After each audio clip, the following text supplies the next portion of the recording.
ప్రభుత్వం ప్రారంభమవుతుంది. మరి కొద్ది సేపట్లో ప్రకటించిన రోజు ఇరువైపులా వాహనాలు ఎవరు పెట్టవచ్చు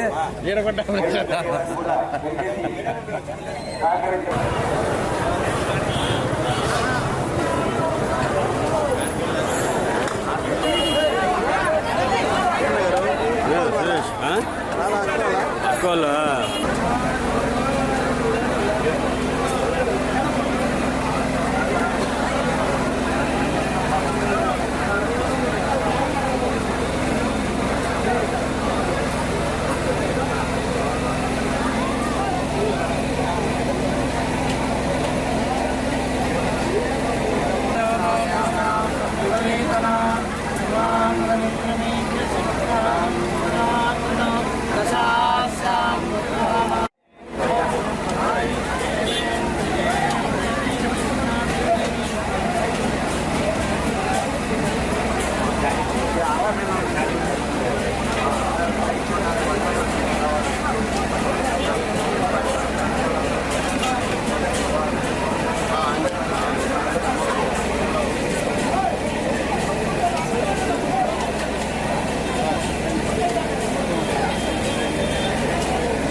వాళ్ళ ఇన్స్ట్రక్షన్స్ ప్రకారం మనం నిదానంగా జరుపుకుందాం ఉత్సవాన్ని.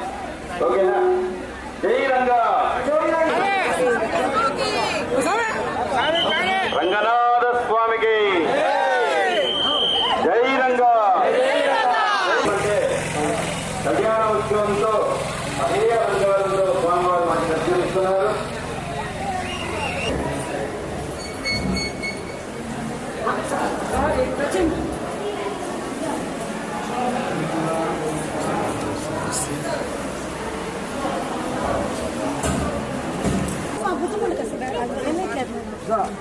Cinema వెనకరా, cinema వెనకరా.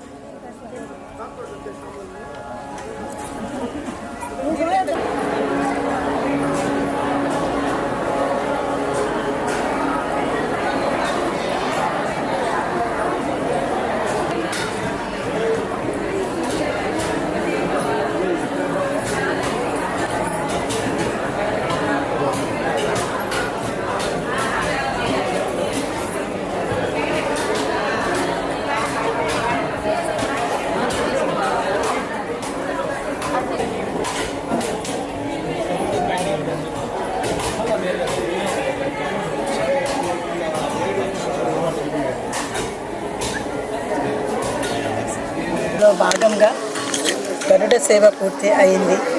కళ్యాణం జరిగింది. అయిన తర్వాత ఈరోజు రథోత్సవంలో స్వామి ఊరేగింపు జరుగుతుంది. ఇది చాలా పురాతనమైన దేవాలయము.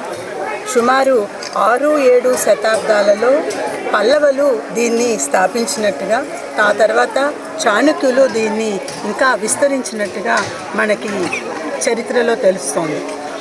అటువంటి ఇంత పురాతనమైన చరిత్ర కలిగిన మన రంగనాథ స్వామి టెంపుల్కి ఒక బ్రహ్మోత్సవాలు జరుగుతున్నాయి అంటే ఇక్కడ ఒక్కటే కాదండి, నెల్లూరు వాళ్ళు ఎక్కడుంటే రావటమే కాదు, నెల్లూరు వాస్తవ్యులు మన ఆంధ్రప్రదేశ్ నుంచి అనే కాదు, చాలా మిగిలిన స్టేట్స్ నుండి, ఇండియా మొత్తం నుండి, ఇంకా ఇదే కాకుండా అబ్రాడ్ నుంచి కూడాను, బయట దేశాల నుంచి కూడాను, వివిధ దేశాల నుంచి కూడాను వచ్చి స్వామివారికి కానుకలు సమర్పించుకొని తమ మొక్కులు తీర్చుకొని వెళ్ళటం అనేది చాలా ఆనవాయితీగా జరుగుతోంది.